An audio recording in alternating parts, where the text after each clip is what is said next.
គោរពជំរាបសួរពុកម៉ែមីមីងបងប្អូនទាំងអស់គ្នាថ្ងៃនេះខ្ញុំមកបង្ហាញបងប្អូនទាំងអស់គ្នាធ្វើផ្កាជូលីបចេញពីលួសកាមញីហើយការធ្វើរបស់ខ្ញុំនេះគឺខ្ញុំកំពុងតែធ្វើស្រទាប់ខាងក្នុងចាស្រទាប់ខាងក្នុងនេះគឺត្រូវការលួសតែមួយដើមទេចាហើយខ្ញុំត្រូវការ3ស្រទាប់ខាងក្រៅក៏ដូចគ្នាដែរគឺខ្ញុំត្រូវការ3ស្រទាប់ដូចគ្នាតែធំជាងស្រទាប់ខាងក្នុងចាហើយស្រទាប់ខាងក្រៅនេះគឺខ្ញុំប្រើលួសកាមញីតែមួយដើមទេបងប្អូនចាដូចបងប្អូនបានឃើញបាយមិញអញ្ចឹងណាចាបត់បែបហ្នឹងហើយដល់ពេលយើងបត់ហើយយើងរៀងច្បូតចេញឲ្យវាកពុំអញ្ចឹងមកហើយច្បិចចុងវាបន្តិចដើម្បីរៀងស្ដួចចាធម្មតាផ្កាឈូលីបរៀងស្ដួចខាងលើបន្តិចបងប្អូនណាចាអញ្ចឹងស្រទាប់ខាងក្រៅខ្ញុំត្រូវការចាលួសកាមញីហ្នឹងចំនួន2ដើមហើយខ្ញុំចាបត់វាកាច់វាជា2បែបនេះមកចាហើយយើងយកមកវាស់ជាមួយនឹងម្រាមដៃចាខ្ញុំប្រើការវាស់ហ្នឹងគឺយកត្រឹមតែ2ខ្នងដៃលើសបន្តិចទេហើយវិញវាឲ្យជាប់អញ្ចេះមកហើយបន្ទាប់មកយើងបត់វាមកក្រោមម្ដងមួយអញ្ចឹងមកចាហើយច្បូតវាឲ្យស្មើគ្នាអញ្ចឹងបន្ទាប់មកយើងចាប់វាចងបងប្អូនចាចងវិញឲ្យស្អាតអញ្ចឹងមកយើងយកលួសមួយហ្នឹងយើងមកវិញអញ្ចឹងមកបងប្អូនបន្ទាប់មកយើងយកអាមួយទៀតដែលវែងជាងគេហ្នឹងចាក់ចូលកដាលអញ្ចឹងមកនៅពេលដែលយើងធ្វើអញ្ចឹងបានវាជាប់ល្អចាបើស្អីយើងគ្រាន់តែវិញហើយយើងអត់ចាក់ចូលអញ្ចឹងទេវាអត់ជាប់បានល្អទេបន្ទាប់ពីយើងធ្វើហើយយើងច្បូតវាឲ្យវាកោងតិចមកឲ្យវាឡើងកពុំចេះមកចាឃើញ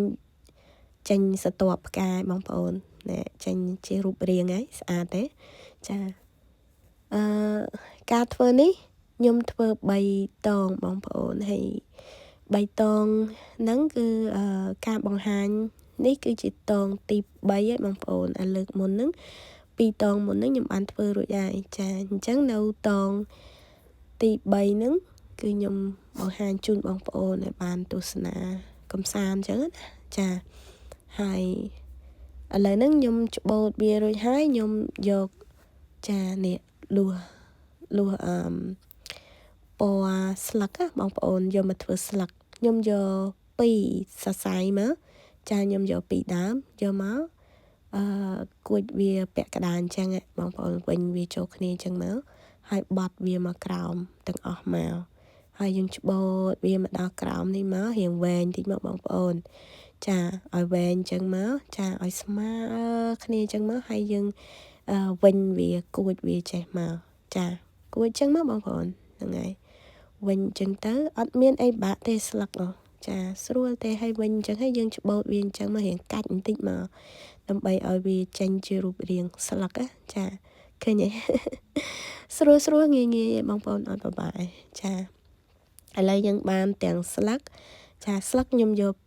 2ស្លឹកហើយចំនួនស្រទាប់ផ្កាមានខាងក្នុង3ស្រទាប់ហើយនឹងខាងក្រៅក៏3ស្រទាប់ដូចគ្នាដែរអញ្ចឹងបន្ទាប់មកទៀតគឺយើងចាប់ផ្ដើមផ្គុំផ្កាទាំងអស់ហ្នឹងចូលទៅក្នុងដើមតែមួយណាឲ្យចេញជាផ្កាហើយខ្ញុំប្រើចង្កឹះបងប្អូនដោយសារខ្ញុំមានសម្ភារៈនៅវាអត់គ្រប់គ្រាន់ដល់អញ្ចឹងទេខ្ញុំមានអីខ្ញុំធ្វើនឹងអញ្ចឹងណាអញ្ចឹងខ្ញុំយកមកវាស់ជាមួយនឹងចង្កឹះហ្នឹងហើយខ្ញុំប្រើជាមួយនឹងចាហ្នឹងគេហៅបើនៅនេះគេហៅ hot glue បងប្អូនគេជ័របងប្អូនជ័រកាវហ្នឹងចាជ័រកាវក្តៅហ្នឹងបិទវាផ្គុំវាចូលគ្នាអញ្ចឹងមកចាផ្គុំវាបែបហ្នឹងមកហើយយើងទុកវាឲ្យវាស្អិតជាប់គ្នាបន្តិចបងប្អូនដោយសារវានៅភ្លាមអញ្ចឹងវាអត់ទាន់នេះវាទាន់ខំចូលគ្នាល្អរៀងតិចបន្តិចបានវារៀងចូលគ្នាយើងក្តោបវាបន្តិចមកបងប្អូនដើម្បីឲ្យវាឃើញក្រញំស្អាតអញ្ចឹងណាចាបន្ទាប់ពីយើងបានបិទខាងក្នុងរួចហើយយើងប្រើស្រទាប់ខាងក្រៅម្ដងយើងយកស្រទាប់ខាងក្រៅហ្នឹងមួយមកចាយើងដាក់កាវដូចមិញដែរមកយកបិទផ្គុំចូលគ្នាអញ្ចឹងមកហើយទុកឲ្យវា ចាទុកឲ្យវាតិចឲ្យវាខាំចូលគ្នាដើម្បីឲ្យវាជាប់ចាហើយយើងធ្វើអញ្ចឹងចាដូចគ្នារហូតទាល់តែអស់ស្រទាប់នឹងម្ដងមួយអញ្ចឹងមកបងប្អូនចាអត់មានអីលំបាកទេការធ្វើនិយាយរួមទៅខ្ញុំជាលើកទី1ដែរដែលខ្ញុំធ្វើនេះណាចាតែគាត់ថាការមើលការរៀនខ្ញុំមើលគេធ្វើយូរហើយខ្ញុំរៀនមើលគេធ្វើនេះរៀងយូរដែរហើយចាប៉ុន្តែខ្ញុំមិនដែលបានធ្វើផ្ទាល់ឥឡូវនេះខ្ញុំមកធ្វើផ្ទាល់ហើយខ្ញុំមកបង្ហាញជូនបងប្អូនទស្សនាដែរហើយដូចជាស្គុតនេះដែរចាតាមការពិតគេអត់ប្រើស្គុតទេបងប្អូនគេត្រូវប្រើជាមួយនឹងមួយទៀតគេហៅអីគេបងប្អូនចាគេហៅស្គុតដែរប៉ុន្តែស្គុតសម្រាប់រុំដើមបងប្អូនមានពណ៌ដើមខៀវខ្ចីអីចឹងទៅពណ៌ចាស់ពណ៌ក្រហមពណ៌ឈាមជូកអីចឹងទៅប៉ុន្តែខ្ញុំទៅរកទិញវាអត់មានដូច្នេះហើយខ្ញុំយកស្គុតពណ៌ខៀវធម្មតាយកមកវិញចាហ្នឹងហើយបន្ទាប់មកគឺខ្ញុំសម្រួលផ្កាហ្នឹងឲ្យវាកំពុំកុំឲ្យវាញែកខ្លាំងពេកណាចាបិទឲ្យវាជាប់បន្តិចទៅហើយបន្ទាប់មកខ្ញុំយកលួសពណ៌ចាស្លឹកហ្នឹងយកមកវិញវាដើម្បីកុំឲ្យវាឃើញស្គុតហ្នឹងចាឲ្យវាឃើញដើមពណ៌ស្លឹកចាឲ្យវាឃើញដើមមានសោភ័ណភាពស្អាតអញ្ចឹងណាបងប្អូនចាចេះតែច្នៃទៅបងប្អូនទាំងអស់គ្នាថានិយាយរួមទៅគឺវាអាស្រ័យទៅលើការយើងច្នៃវាទេយើងច្នៃវាឲ្យបានស្អាតអញ្ចឹងមកបងប្អូនទាំងអស់គ្នាហើយហ្នឹងហើយមានអីធ្វើហ្នឹងចានៅពេលដែលយើងមានសម្ភារៈគ្រប់គ្រាន់ពេលដែលយើងធ្វើយើងអត់ចាំបាច់ច្នៃអីច្រើនទេចាយើងធ្វើពឹបយើងចេះស្រាប់យើងធ្វើចេញមកគឺស្អាតល្មមតែម្ដងតែនេះយើងធ្វើគឺត្រូវការច្នៃដោយសារយើងអត់មានស្គុតដើម្បីរុំដើមទេចាហើយបើយើងយកអាស្គុតខៀវមិញហ្នឹងក៏អត់ស្អាតដែរដូច្នេះហើយខ្ញុំត្រូវការយកដើមកាមញីពណ៌ស្លឹកហ្នឹងយកមករុំដើមដើម្បីឲ្យវាស្អាតអញ្ចឹងណាបងប្អូននៅពេលដែលយើងរុំវាបានរៀងល្មមហើយ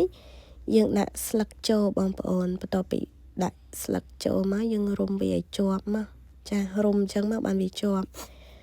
ហ្នឹងហើយបើសិនជាបងប្អូនមានស្គុតសម្រាប់រុំដើមល្អអត់ចាំបាច់ប្រើដូចខ្ញុំទេដោយសារខ្ញុំអត់មានអញ្ចឹងខ្ញុំធ្វើអញ្ចេះទៅខ្ញុំច្នៃណាចានេះឃើញបងប្អូនឃើញទេចាញ់រូបរាងចាយើងដាក់ស្លឹកអញ្ចឹងហើយរុំបន្តិចមកម្ដងក្រោមយើងដាក់ជាមួយនឹងកាវក្តៅរបស់យើងនឹងហើយយើងយកស្លឹកមួយស្ទាប់ទៀតមកយើងផ្គុំចូលគ្នាឲ្យវាខាំជាប់គ្នាហើយយើងធ្វើការរុំវាបន្តមកដល់ខាងក្រោមបងប្អូនចាហើយនៅខាងក្រោមហ្នឹងគឺខ្ញុំប្រើស្គុតរុំវាបន្តទៀតដើម្បីវាជាប់ចាហើយឥឡូវបានហើយបងប្អូននេះ